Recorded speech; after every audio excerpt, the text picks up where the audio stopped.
狗係人類最好嘅朋友，呢句説話大家都耳熟能詳，但每年總係會有好幾單嘅毒狗案、虐狗案。就喺今年嘅年29到年初3期間，喺落馬洲發生咗連環嘅毒狗案，估計接近20隻狗死亡或者失蹤。到底啲人有幾惡劣，先會咁樣對我哋最好嘅朋友呢？大家好，今次 Nonsense Talker 就同大家講下我們與動物的距離。如果你係第一次撳入嚟 Nonsense Talker 係主要講一啲自然界嘅奇珍異事。如果你有興趣嘅，不妨訂閱呢個 channel。睇返人類嘅歷史，我哋同動物嘅關係從來都唔係生存喺同一片土地咁簡單，而係隨住文明發展而不斷咁改變距離。呢種距離唔單止係物理上嘅遠近，仲包括有幾在乎同制度上嘅話語權。雖然人類比起其他動物有更高嘅智慧，但我哋同樣需要食其他動物先可以生存到。企喺食物鏈頂端嘅我哋都係自然嘅一部分，呢一點係毋庸置疑嘅。所以比起人類主宰自然，不得不承認，我哋一直喺呢個自然系統入邊同其他動物互相依賴咁生存。從人猿到智人時代，我哋同其他動物處於同一生態鏈入邊，係經典嘅獵人同獵物嘅關係。隨住農業嘅發展，人類開始馴化動物，由純粹嘅食物功能轉化為有保衛性嘅狗，可以耕田嘅牛，同可以長途運輸嘅馬或者驢等等嘅功能性加速，拉近咗彼此嘅距離。時間跳到古文明時代，古希臘同古羅馬人已經會公開哀悼愛犬嘅離世，仲會喺墓碑上面刻字紀念，證明狗喺嗰陣時已經唔只係工具，而係好重要嘅情感陪伴者，係朋友，甚至係屋企人。人同動物之間開始有咗感情層面嘅連結。去到維多利亞時代，養寵物更加係身份地位嘅象徵。當時嘅狗仲抱有好強嘅狩獵本能，貴族養狗除咗係陪伴之外，仲係一齊打獵嘅好拍檔。狗嘅品種亦係嗰陣時開始爆炸式嘅增加。為咗滿足唔同喜好嘅貴族，短腳、短鼻、捲耳呢啲好得意嘅外形，就係當其時特別混種留低落嚟嘅基因。狗嘅血統變成主人氣質同階級嘅延伸，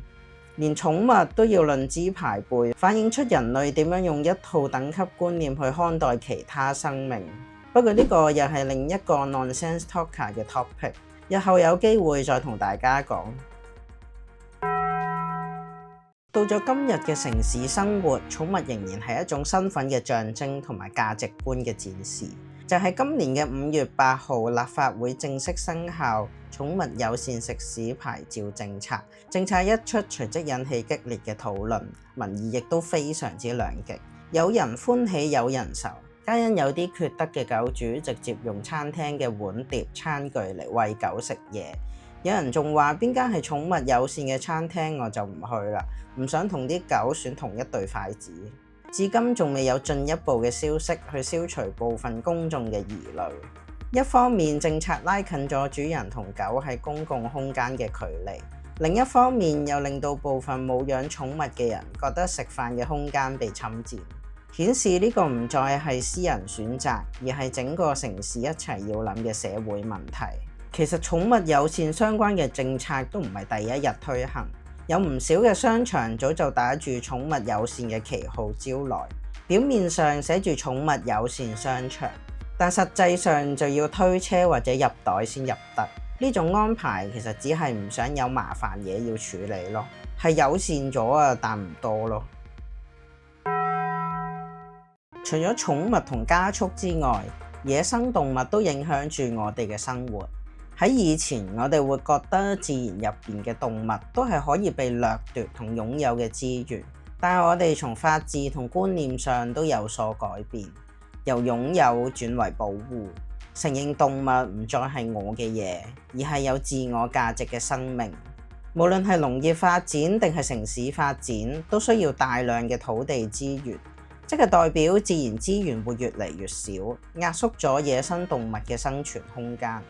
生態系統就好似一張繩網咁，只要其中一種生物消失，就好似割斷其中一條繩咁，系統會出現連鎖反應，慢慢走向崩壞。舉個例子，著名合成農藥 DDT， 全名相對氯苯基三氯乙烷，當時對於殺死蚊啊、虱啊同農作害蟲係非常有效，仲令到瘧疾、傷寒、霍亂等嘅疾病急劇下降添。但後嚟發現 DDT 唔止喺自然環境入邊係好難分解，仲會累積喺動物脂肪入邊，即係一方面污染土壤同水源，一方面又累積喺食物鏈入邊，最終影響翻我哋人類自己啊！嚟到發達嘅21世紀，雖然 DDT 早就被禁止使用，但係冇咗一個 DDT， 仲有千萬萬個 DDT。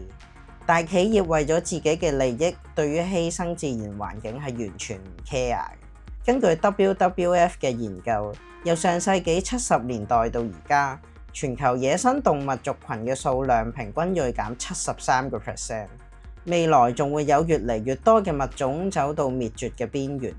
整個生態系統無疑係被迫行喺鋼線上邊。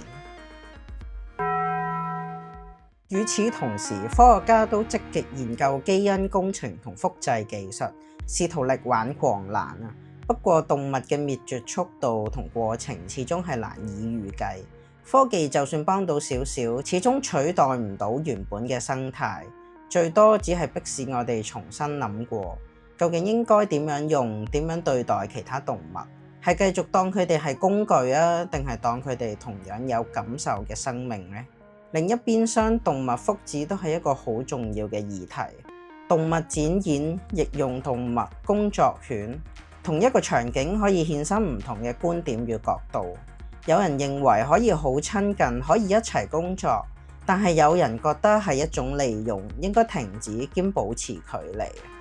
隨住人工智能同機械人技術嘅發展，我哋可能有機會減少對動物勞動力嘅依賴。將來甚至會出現好似哆啦 A 夢咁樣嘅 AI 機械人，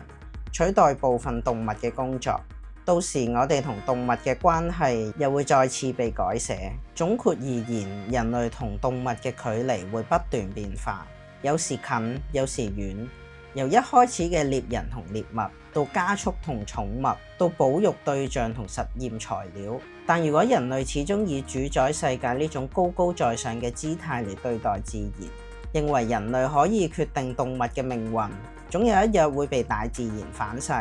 到嗰陣時，我哋可能先發現，原來所謂我們與動物的距離，一直都係由我哋自己一手畫出嚟嘅。今條片就嚟到呢度。如果大家對我哋同動物嘅關係有咩睇法，都請喺下邊留言同大家分享。同時亦都可以 like、share 出去，同訂閱埋呢個 channel。下次再分享自然界嘅奇珍異事，拜拜。